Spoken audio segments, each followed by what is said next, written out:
Hola chicos, hoy vamos a ver el cuento. Empezamos con la definición. Es una narración breve, de unas pocas páginas, en prosa generalmente, aunque también habrá excepciones, por supuesto, muy sencilla. Eso se refiere a que tiene muy pocos personajes y son muy planos, no evolucionan. A veces son arquetipos que se repiten en muchos cuentos, ¿no? El tiempo y el espacio están muy poco definidos. ¿Dónde transcurre Caperucita Roja? ¿O cuándo? Yo no me acuerdo, ¿no? Y vosotros tampoco, pues porque ni siquiera se dice. Y hay muy pocos detalles, no se describe cuándo transcurre ni dónde.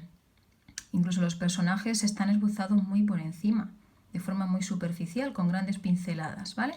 El narrador es externo, en tercera persona, no participa en la historia y además tenemos fórmulas preestablecidas para empezar o terminar una historia, ¿no? Como Érase una vez o Y fueron felices y comieron perdices.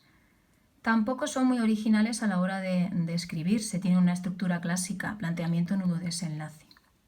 No hay saltos temporales.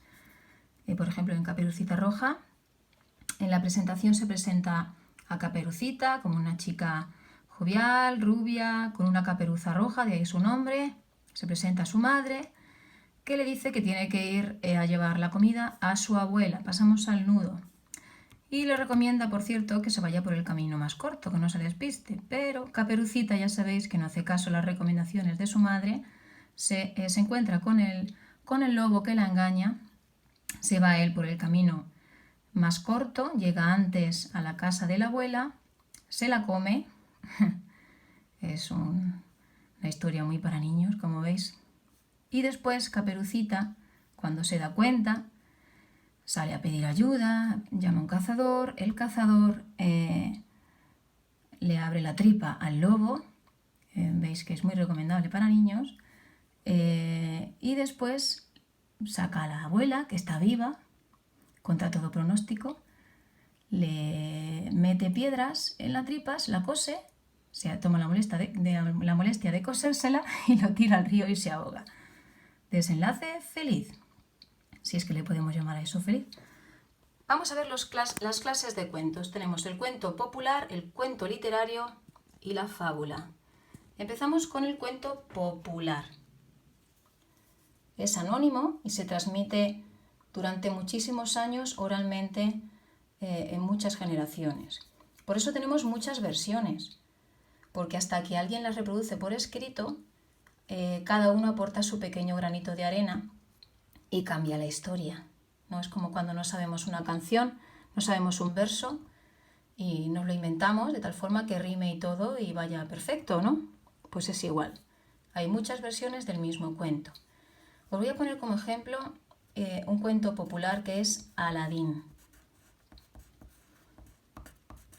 Aladín se recoge en Las Mil y una Noches, que es un libro, es una recopilación de cuentos del siglo IX, ¿vale? Pero antes del siglo IX este cuento ya circulaba de padres a hijos. Aladín, si os fijáis, relata historias de carácter maravilloso con personajes prototípicos. Tenemos el bueno, que puede ser los reyes, los príncipes, las hadas. En la historia de Aladín, el bueno es Aladín y es la princesa con la que se casa. Y pues el malo son las brujas, los ogros, pues en el caso de Aladín, pues el hechicero, ¿no? que se enfrenta a él. Tenemos animales humanizados y objetos mágicos. En Aladín tenemos la lámpara mágica y tenemos también la alfombra mágica, ¿no? La finalidad suele ser didáctica y el desenlace es cerrado. Por ejemplo, en Aladín tenemos a un chaval de clase baja que gracias a esa lámpara maravillosa y a ese genio puede cumplir su deseo de casarse con la princesa, ¿no? Y final cerrado y en este caso feliz. El cuento literario es de autor conocido. Fijaos que aquí os he opuesto las características para que los contrastéis. Si el cuento popular es anónimo, el cuento literario desde el principio es de autor conocido, ¿vale? se difunde por escrito, por eso no vamos a tener muchas versiones como en el cuento popular, sino una única versión. Los personajes ya no van a ser reyes ni princesas, sino que son personajes más cotidianos, más parecidos a nosotros, con un lenguaje más elaborado, y veréis que la estructura es bastante más elaborada. La finalidad de ese cuento no siempre va a ser didáctica, puede no serlo. Y el desenlace es cierto que a veces es cerrado y otras veces pues es un final abierto y no sabemos cómo termina verdaderamente y tenemos que inventárnoslo nosotros, ¿no? Os voy a poner ahora el cuento de Edgar Allan Poe de El retrato oval y ahora lo comentamos.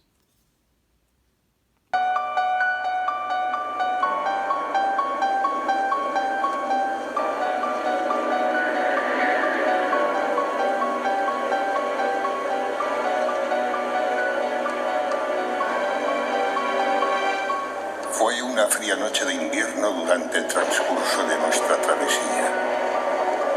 Mi estado de salud era lamentable y el temporal no ayudaba. Así que mi ayudante, pese a mi voluntad, decidió pedir hospedaje en un edificio que inspiraba una mezcla de grandeza y melancolía, y que, según fuimos comprobando conforme nos adentrábamos, había sido recientemente abandonado. Y al parecer, también profanado.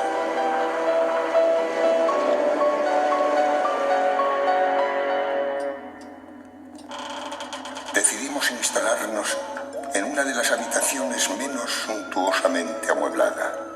Estaba situada en una torre y su decoración era un tanto rara, pero bien conservada. De los muros empapelados pendían también un gran número de lienzos en marcos dorados. Hice a mi ayudante cerrar los pesados postigos de la habitación y encendí un candelabro para que, si no podía conciliar el sueño, distraerme al menos entre la contemplación de los cuadros y la lectura de un libro que había encontrado sobre la cama y que trataba sobre las críticas y análisis de dichos cuadros. Leí largo tiempo contemplando las pinturas. Cuando la posición del candelabro comenzó a molestarme, extendí el brazo con dificultad para no turbar el sueño de mi compañero e intenté colocarlo de modo que me alumbrara un poco mejor. Pero ese movimiento produjo un efecto inesperado y la luz dio de lleno sobre un cuadro en particular en el que no había reparado aún mi atención. Me sumergí de nuevo en el libro en busca de más información.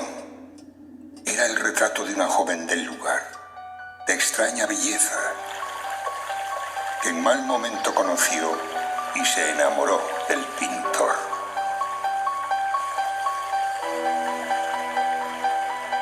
Él tenía un carácter apasionado, estudioso y austero, y había puesto en el arte su pasión. Ella era toda luz y sonrisa, muy viva. No odiaba más que el arte, que tenía completamente obsesionado al pintor. Terrible impresión causó a la dama oírle hablar del deseo de pintarla. Mas era humilde y generosa, y se sentó pacientemente durante largas horas que se convirtieron en semanas, y éstas a su vez en meses. Era un hombre vehemente, extraño, pensativo, y que se perdía en mil cavilaciones y en sueños, tanto que no veía que la luz que entraba vagamente en la torre aislada secaba la salud y los encantos de su compañera, que se consumían para todos, excepto para él. Ella, sin embargo, sonreía, pues veía que el pintor experimentaba un gran placer en su tarea y trabajaba noche y día para trasladar al lienzo la imagen de lo que tanto amaba, la cual, día tras día, se tornaba más débil y desanimada. Tras varios meses de trabajo, el pintor acabó por fin su obra y durante un instante quedó en éxtasis, contemplando el trabajo que había realizado. Pero solo un segundo después se estremeció al ver que la vida de su compañera ya solo quedaba reflejada en aquel estúpido lienzo.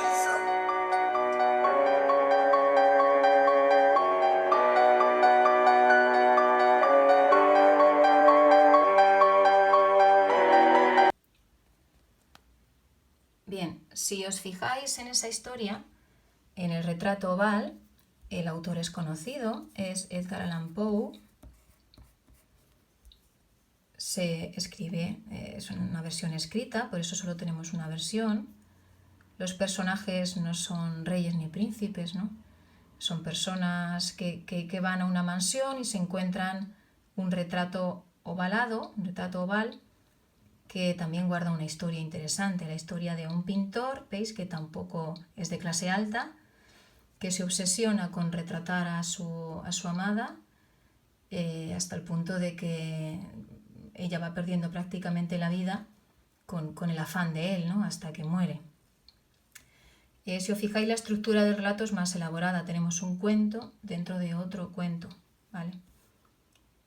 La finalidad en este caso no es didáctica, ni tenemos un desenlace feliz, aunque en el caso de Poe sí que tenemos un final cerrado, ¿no? Ella acaba muriendo, es un final desgraciado.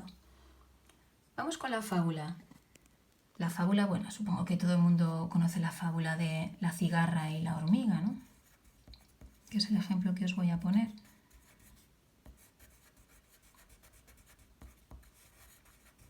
La cigarra y la hormiga es un relato breve.